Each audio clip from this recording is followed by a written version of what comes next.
Hello students, welcome to my YouTube channel maths made easy.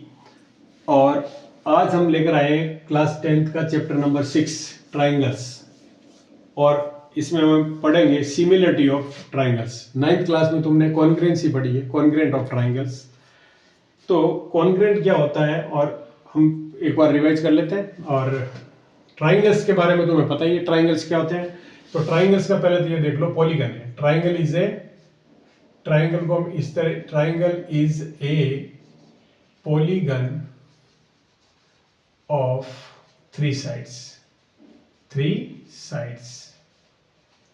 ये तो हो गया। इसके जो पैरामीटर्स होते हैं वो क्या क्या होते हैं? पैरामीटर्स जो होते हैं वो होते हैं, एक तो एंगल्स होते हैं, एक वर्टिसेज होते हैं और एक साइड्स होती है। ओके, तो टाइप ऑफ ट्राइंगल्स हो या ट्राइंगल के बारे में जो भी स्टडी करेंगे तो हम इनकी स्टडी करेंगे, एंगल्स की, वर्टिसेज की या साइड्स की। ओके, जब भी हम ट्राइंगल्स की कोई किसी भी तरह की ट्राइंगल की हम अगर स्टडी करते हैं तो ये सब चीज़ें वहाँ होती है। ओके, हाँ, अब हम बात करते हैं कि टाइप ऑफ ट्राइंगल्स तुम्हें पता है क्या? एक मैं बता देता हूँ। अगर ये ट्राइंगल है, एक ट्राइंगल ये वाला है और एक ट्राइंगल ये वाला है। अगर इसकी तीनों साइड इक्वल है, इक्विलेटरल ट्राइंगल। अगर all the sides are of different size तो इसको बोलते हैं स्केलेन ट्राइंगल। और अगर टू साइड्स इक्वल है, ठीक है, थर्ड अलग है, टू साइड्स है, तो इसको आइसोसेल्स ट्राइंगल बोलेंगे। ये तो हो गया ऑन बेसिस ऑफ साइड्स में कैसा रिलेशन है उस पे ट्राइंगल्स ये। इसके बाद हम बात करते हैं एंगल से। तो अगर देखो किसी भी ट्राइंगल में मैक्सिमम कितने राइट एंगल हो सकते हैं? एक। तो अगर राइट एंगल है एक, अगर angle 1 is equal to 90 degree, एक एंगल, देयर आर 3 एंगल्स, तो अगर एक 90 का है तो उसको हम राइट एंगल ट्राइंगल बोलते हैं, राइट एंगल्ड ट्राइंगल। अब इसके बाद हमारे पास अगर राइट एंगल एक हो सकता है तो ऑब्ट्यूज एंगल भी एक ही हो सकता है। क्या? ऑब्ट्यूज एंगल भी एक ही हो सकता है, तो उसको हम बोल देते हैं obtuse angle triangle, obtuse angled triangle. देखो ये दोनों एक से ज्यादा हो नहीं सकते क्योंकि sum of three angle is 180 degree. अगर एक 90 का हुआ तो दूसरा 90 का हो गया तो थर्ड एंगल होगा ही नहीं। ऐसे ही ऑब्ट्यूज एंगल अगर 90 से बड़ा है तो जब 90 का ही एक है तो 90 से बड़ा तो एक ही होगा, तो ये ऑब्ट्यूज एंगल ट्राइंगल हो गया। और if all the three angles are acute तो फिर एक्यूट एंगल ट्राइंगल बोल देते हैं, एक्यूट एंगल्ड ट्राइंगल। आ गया समझ में? एक्यूट एंगल मतलब each angle is less than 90 degree, 90 degree से छोटा होगा हर एंगल। ये तो हो गया टाइप ऑफ ट्राइंगल्स, जिसका अब यहां पर कोई इतना जिक्र नहीं करेंगे हम। पर सिमिलरिटी की बात करते हैं, कॉन्ग्रुएंसी की क्या बात करते हैं? कॉन्ग्रुएंट, कोई भी फिगर कॉन्ग्रुएंट कब होता है? जब परफेक्ट ओवरलैपिंग होती है। क्या? Perfect overlapping. अगर परफेक्ट ओवरलैपिंग हो जाती है, जैसे एक ट्राइंगल है, इसके ऊपर अगर मैंने दूसरा ट्राइंगल रखा इस तरह से, तो ये परफेक्ट ओवरलैपिंग है। मतलब इसको इस तरफ से देखो, इस तरफ से देखो, एक ही ट्राइंगल दिखेगा, तो ये परफेक्ट ओवरलैपिंग है। तो हम जो दो ट्राइंगल थे उनको हम कह सकते हैं कि ये कॉन्ग्रुएंट है। क्या है? कॉन्ग्रुएंट ट्राइंगल्स है, कॉन्ग्रुएंट ट्राइंगल्स हो गए। ठीक। अब अगर मैं ये कहूं कि ये क्या है? सर्किल। ये क्या है? सर्किल। ये क्या है? सर्किल, है ना? ऐसे ही मैं अगर तुम्हें कहूं कि कुतुब मीनार है, जो हमारी कुतुब मीनार, इसकी अगर मैं इतनी बड़ी फोटो बनाऊं तो देख के तुम कहोगे ये कुतुब मीनार है सर। अगर मैं इसकी इतनी छोटी फोटो दूं तुम्हें तब भी तुम कहोगे सर ये कुतुब मीनार है। अगर मैं इतनी छोटी सी फोटो बना दूं उसकी तब भी तुम कहोगे ये कुतुब मीनार है। इसका मतलब ये सिमिलर हो गया, ये सिमिलरिटी है। This is non A similarity. देख के हमें लगे कि साइज से कोई मतलब नहीं है, शेप एक जैसी दिख रही, तुम्हें सेम शेप दिख रही है, ये दीज आर व्हाट? सिमिलर, एक जैसे दिख रहे हैं। सिमिलर का मतलब है एक जैसा दिखना। तो अगर एक जैसा दिख रहा है तो उसको हम बोलते हैं सिमिलर। ओके, यहाँ पे परफेक्ट ओवरलैपिंग नहीं हो सकती। अगर इस सर्किल को तुम इसमें रखोगे तो अंदर आ जाएगा, इस सर्किल को रखो ये भी अंदर आ जाएगा, तो यहाँ पे कॉन्करेंसी नहीं है। यहाँ पर क्या है, सिमिलरिटी। जैसे ये दो ट्राइंगल है, ये इक्विलेटर ट्राइंगल है, सपोज करो ये इक्विलेटर ट्राइंगल है, मैंने दूसरा इक्विलेटर ट्राइंगल बना दिया छोटा, तब भी तुम ये कहोगे ये सर इक्विलेटर ट्राइंगल है। तो ये दोनों सिमिलर हो गए, this is equilateral, this is equilateral, देख के तुम कह सकते हो इक्विलेटर ले इक्विलेटर, तो this is known as similarity. तो हम बात कर रहे हैं, सिर्फ हम यहां पर पॉलीगन्स के बारे में बात करेंगे। किसके बारे में बात करेंगे, पॉलीगन्स के बारे में। अब एक चीज का ध्यान रखना कि अगर मैं कहूं कि ये ट्राइंगल है इक्विलेटर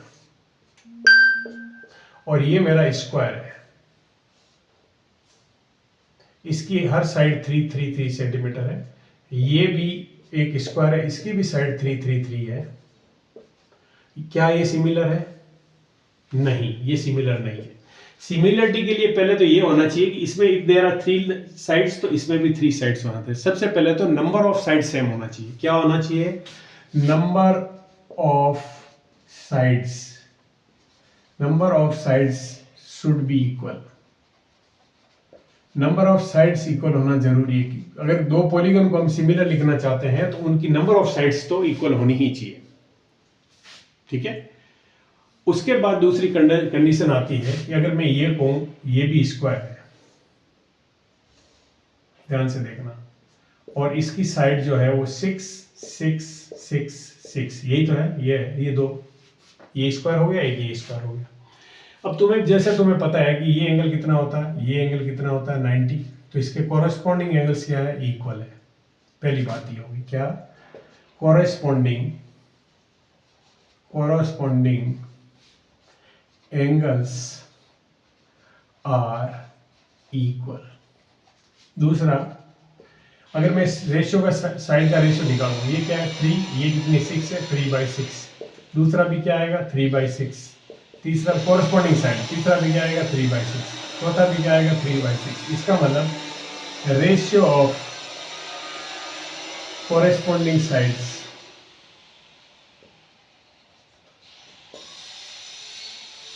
इक्वल। ये दो ही चीजें होती है, क्या? कॉरेस्पॉन्डिंग साइड्स का रेशियो इक्वल होना चाहिए और कॉरेस्पॉन्डिंग एंगल्स इक्वल होने चाहिए। तो दो जो भी हमारे दो पॉलीगन होंगे हम कह सकते हैं कि वो सिमिलर।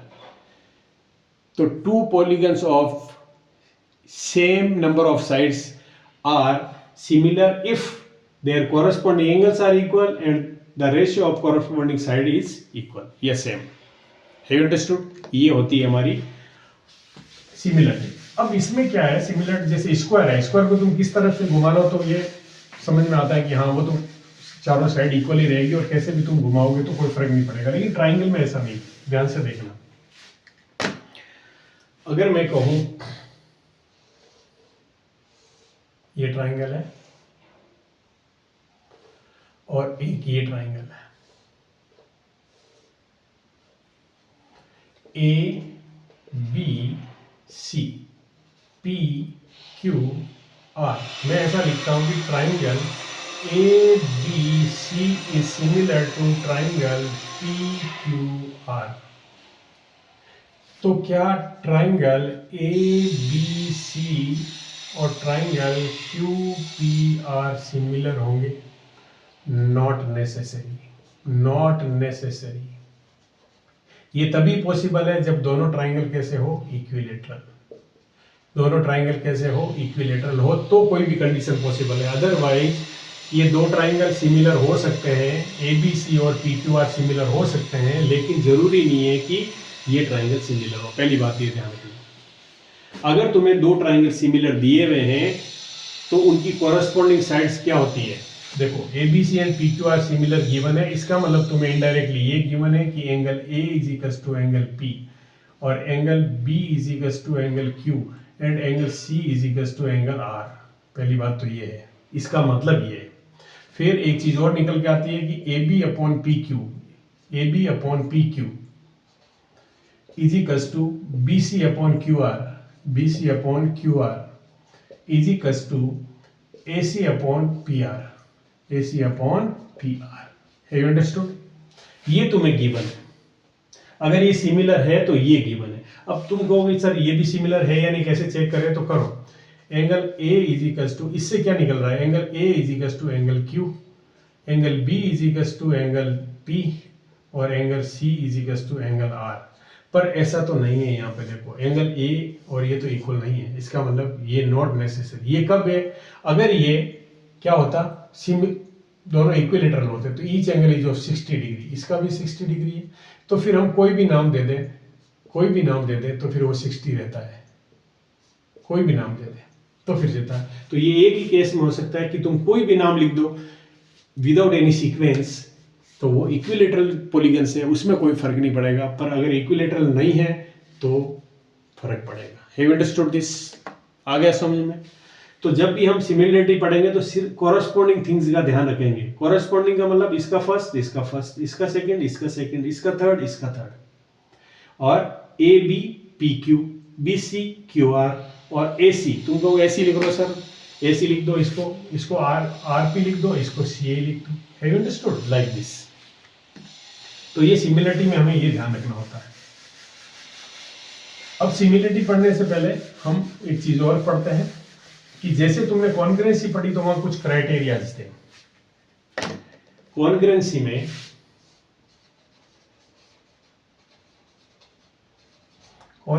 में जैसा पहला था हमारा साइड साइड साइड, देखो यहां पर साइड्स क्या थी, इक्वल थी। यहां पे क्या थी, साइड्स इक्वल थी। अगर हम दो ट्राइंगल लेते हैं और ये ट्राइंगल अगर हम कहते हैं कॉन्ग्रुएंट हैं, तो इसका मतलब है कि A in P Q R, तो इसका मतलब सीधा सीधा होता था कि A B is equals to P Q, B C is equals to Q R, and A C is equals to P R. ये मतलब होता था कॉन्ग्रुएंसी में। यहां भी पढ़ेंगे हम सिमिलरिटी में criteria, side side side, similarity of triangles में यहां पढ़ेंगे हम। सपोज करो हमें दो ट्राइंगल ये दिए हुए हैं, A B C is similar, ये साइन ऑफ सिमिलरिटी होता है, और ये दिया हुआ है P Q R, P Q R, और यहां भी क्राइटेरिया है, first criteria side side side. Suppose करो तो यहां पर साइड इक्वल नहीं होती, यहां पे ratio of corresponding side A B upon P Q is equals to B C upon Q R is equals to A C upon P R. This is the major difference between this two. ये major difference. यहाँ पे जो side side criteria था उसमें sides equal थी, corresponding sides of two triangles are equal. यहाँ पे ratio of corresponding sides are equal. Have you understood? जैसे इसमें अगर ये 3 सेंटीमीटर है तो इसका 3 सेंटीमीटर होना जरूरी था, ये 4 सेंटीमीटर है तो इसका 4 सेंटीमीटर होना जरूरी था, ये 7 सेंटीमीटर है तो इसका 7 सेंटीमीटर होना जरूरी था। लेकिन यहाँ पर ऐसा नहीं, यहाँ पर अगर ये 2 है और ये 4 है और ये 5 है तो ये 10 आएगी, और ये अगर 7 है तो ये 14 आएगी। ये रेशियो से होता है कि 2/4 लिखोगे तो 1/2 आएगा, 5/10 लिखोगे तो 1/2 आएगा, 7/14 लिखोगे तो 1/2 आएगा। ये कांस्टेंट होना चाहिए, ये कांस्टेंट होना चाहिए, तब हम कहते हैं कि ये सिमिलर है। यहाँ पर साइड्स इक्वल होती है। Have understood? चलो, ये है डिफरेंस बिटवीन कॉन्ग्रुएंसी। इसमें भी एस मतलब साइड साइड साइड था, और इसमें भी एक criteria side side side. Okay, दूसरा क्राइटेरिया इसके अंदर ये क्राइटेरिया नहीं था, एंगल एंगल एंगल, ऐसा कोई क्राइटेरिया नहीं था। इसमें है दूसरा criteria angle angle angle, angle angle angle. अगर कॉरस्पॉन्डिंग एंगल्स आर इक्वल तो हम कह सकते हैं कि ट्राइंगल्स आर सिमिलर। जैसे मैं अगर यहाँ लिख दूं angle A is equals to angle P, angle B is equals to angle Q, और angle C is equals to angle R, तब ट्राइंगल कौन से है? तो triangle A B C is similar to triangle P Q R. ये ध्यान रखना तुम्हें। अब अगर मैं ये नाम चेंज कर देता हूँ तो जरूरी नहीं है कि सिमिलर हो, वो सिर्फ एक ही केस में होता है कि इफ ट्राइंगल्स आर इक्विलेटरल। ये ध्यान रखना तुम्हें, ये फिक्स रहता है, नाम फिक्स रहता है। तुम इसको पी क्यू आर को क्यू पी आर लिख देते तो गलत हो सकता है, ये ध्यान रखना। कॉरस्पॉन्डिंग का मतलब है ए अगर पी के इक्वल है तो इसमें ए पहले लिखोगे तो इसमें पी पहले लिखोगे, बी क्यू के इक्वल है तो बी एंड क्यू, सी तो C and R. Have you understood this? इस तरह से। और थर्ड जो होता है इसमें, थर्ड क्राइटेरिया होता है इसमें जो होता है, इसमें भी होता था साइड एंगल साइड, और इसमें भी होता है साइड एंगल साइड। इसमें एक और होता था एंगल एंगल साइड। इसमें एंगल एंगल साइड की जरूरत नहीं, क्योंकि एंगल एंगल साइड होने का मतलब है किसी भी ट्राइंगल के ट्राइंगल्स के दो एंगल इक्वल हो जाएंगे, थर्ड ऑटोमेटिक इक्वल हो जाता है। तो इनडायरेक्टली अगर तुम ये कहोगे एंगल एंगल साइड, तो इसका मतलब यही होता है, मतलब नहीं कुछ भी। Meaning of these two are same. तो तुम्हें अगर कोई बताता है कि एंगल एंगल साइड एक क्राइटेरिया और होता है, तो इसका कोई मीनिंग नहीं है, ये मीनिंगलेस है, दिस इज मीनिंगलेस। बिकॉज अगर दो एंगल इक्वल है तो थर्ड ऑटोमेटिकली इक्वल हो जाएगा। Have you understood this? So हम ये पढ़ेंगे तीन criterias. There are only three criterias. There are only three criterias. Side angle side का मतलब है दो साइड कोरस्पॉन्डिंग साइड का रेशियो सेम होना चाहिए। जैसे मैं अगर कहूँ कि ये दोनों कोरस्पॉन्डिंग साइड का रेशियो सेम है, तो इन दोनों के बीच एंगल कौन सा बन रहा है? देखो यहाँ पे B बन रहा है और यहाँ Q बन रहा है, तो इसके साथ ये होना चाहिए कि AB upon PQ is equals to BC upon QR। ये अगर तुम्हें गिवन है, थर्ड नहीं दी हुई साइड, जब तक थर्ड साइड इक्वल नहीं हम सिमिलरिटी नहीं कर सकते। लेकिन इसकी जगह अगर ये दे दिया angle B is equals to angle Q, मतलब इंक्लूडेड एंगल, इन दोनों साइड के बीच का इंक्लूडेड एंगल, और इन दोनों साइड के बीच का इंक्लूडेड एंगल क्या है? B और Q। अगर ये एंगल इक्वल है तब भी हम कह सकते हैं कि triangles are similar. You understood? Angle angle corresponding angles are equal, side side ratio of corresponding sides are equal. There are three criterias to prove the similarity. तो सिमिलरिटी प्रूव करने के लिए हमें तीन क्राइटेरियाज मिलेंगे। क्राइटेरिया का मतलब है कि अगर हम तीनों साइड का रेशियो निकाल दें दो ट्राइंगल का और इक्वल आ जाता है, तो हम कह सकते हैं सिमिलर है। अगर तीनों angle corresponding angles are equal, तो हम उनके कह सकते हैं कि ट्राइंगल्स आर सिमिलर है। कोरस्पॉन्डिंग का मीनिंग मैंने समझा दिया है कि जैसे इसका A का कोरस्पॉन्डिंग P है, B का कोरस्पॉन्डिंग Q है, C का कोरस्पॉन्डिंग R है। अगर यहाँ पे ABC लिखा हुआ है तो यहाँ PQR लिखा हुआ है, तो ये जरूरी नहीं है कि, अगर मैंने पहले ही बता दिया कि अगर ये ट्राइंगल ABC एंगल क्या, triangle ABC is similar to triangle QPR, ये जरूरी नहीं है, नो नीड, ये जरूरी नहीं होता है।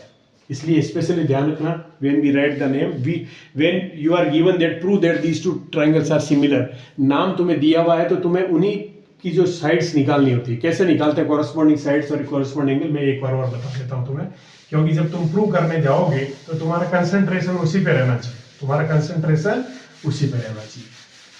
ध्यान से देखना।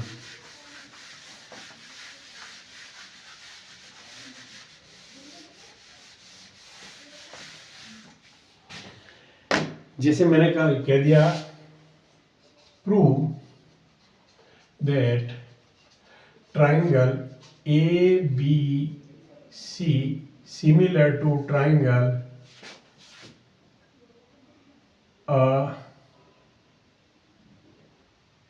DEF, ये तुम्हें प्रूव करना है। तो एक्चुअली जब ये प्रूव करना है तुम्हें, तो तुम्हें क्या देखना चाहिए कि AB, इसकी ये AB साइड और इसकी DE साइड, इसका रेशियो निकालो। इसकी BC साइड तो इसकी EF साइड है, BC और ये EF, और इसकी AC साइड और इसकी DF साइड है, इसकी AC साइड और इसकी DF साइड। ये रेशियो फाइंड करने की कोशिश करो। अगर ये कांस्टेंट आ जाता है तो हम कह सकते हैं ट्राइंगल सिमिलर है। Have you understood this? हम अप्रोच ये लेंगे कि हमें ये साइड्स निकालनी है। अगर हमें साइड्स गिवन है, चलो साइड नहीं गिवन है, तो हम ये प्रूव करेंगे कि angle A is equals to angle D। एक एंगल A का कॉरस्पॉन्डिंग एंगल D है, angle B is equals to angle E, और angle C is equals to angle F। Second criteria में हम ये ट्राई करेंगे कि इन एंगल्स को हम इक्वल प्रूव करेंगे। फर्स्ट क्राइटेरिया में साइड में हम ये कोशिश करेंगे, ट्राई करेंगे, ट्राई टू गेट दिस, और सेकेंड में हम ये करेंगे, और थर्ड क्राइटेरिया में हम ये करेंगे कि अगर हमें लगे तो AB upon DE is equals to AC upon DF, अगर ऐसा दिया हुआ है तो हमें थर्ड चीज ये निकालने की कोशिश करेंगे कि angle A is equals to angle D। ये कैसे आया? देखो, इन दोनों के बीच में A कॉमन है और इन दोनों के बीच में D कॉमन है, तो एंगल A और एंगल D, ये पॉइंट कॉमन है तो ये एंगल होना चाहिए। तो ये होता है हमारा साइड एंगल साइड क्राइटेरिया, ये हमारा होता है एंगल एंगल एंगल क्राइटेरिया, और ये हमारा होता है side side side criteria. There are three criterias through which we can prove that two given triangles are similar. मतलब तुम्हारी अप्रोच ये रहनी है। अगर तुम्हें दो ट्राइंगल प्रूव करने हैं तो तुम्हारी अप्रोच ये होनी चाहिए। तो वो क्वेश्चन में दिख जाएगा कि साइड्स दी हुई है तो तुम्हारी ये अप्रोच लेनी चाहिए, एंगल्स दिए हुए तो तुम्हारी अप्रोच लेनी, एंगल और साइड का कॉम्बिनेशन है तो ये होनी चाहिए। Have you understood this? आ गया समझ में? इस तरह से हम प्रूव करते हैं। इसमें इसका बहुत बड़ा रोल है, कोरस्पॉन्डिंग का मतलब तुम्हें ध्यान रखना होता है। ओके चलो,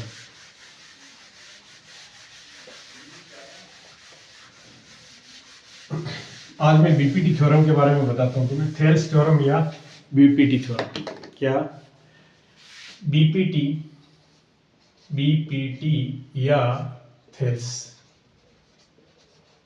थ्योरम। बीपीटी का मतलब है बेसिक प्रोपोर्शनलिटी थ्योरम। क्या? बेसिक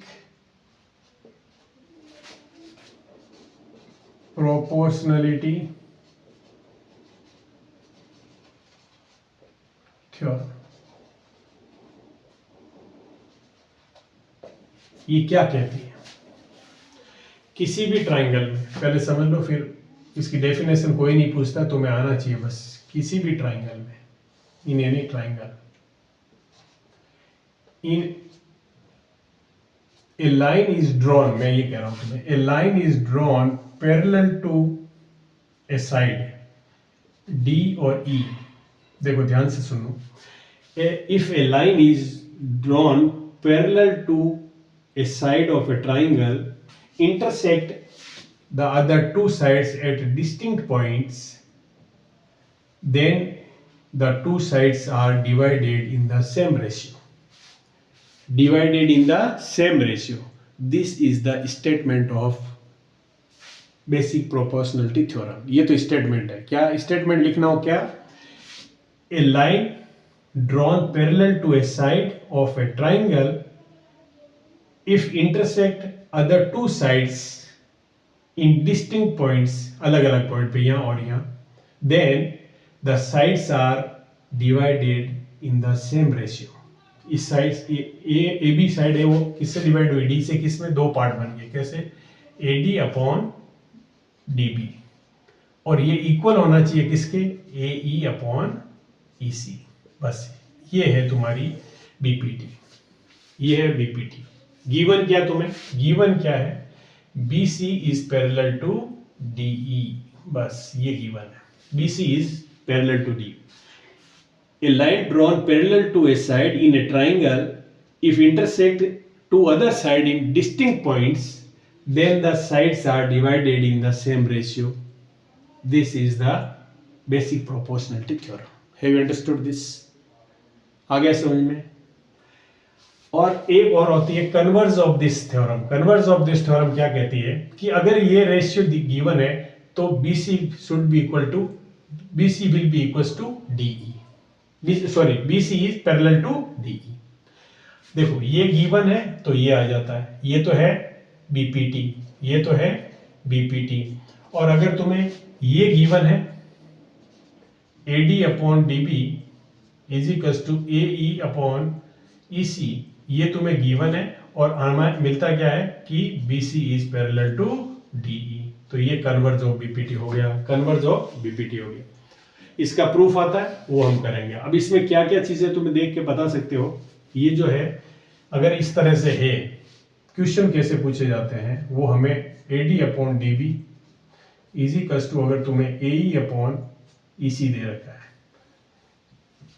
क्या मैं इसमें 1 ऐड कर सकता हूं दोनों साइड में? तो AD अपॉन DB प्लस 1 किया मैंने, AE अपॉन EC प्लस 1 किया, एलसीएम लिया DB, ऊपर क्या आ गया? AD plus DB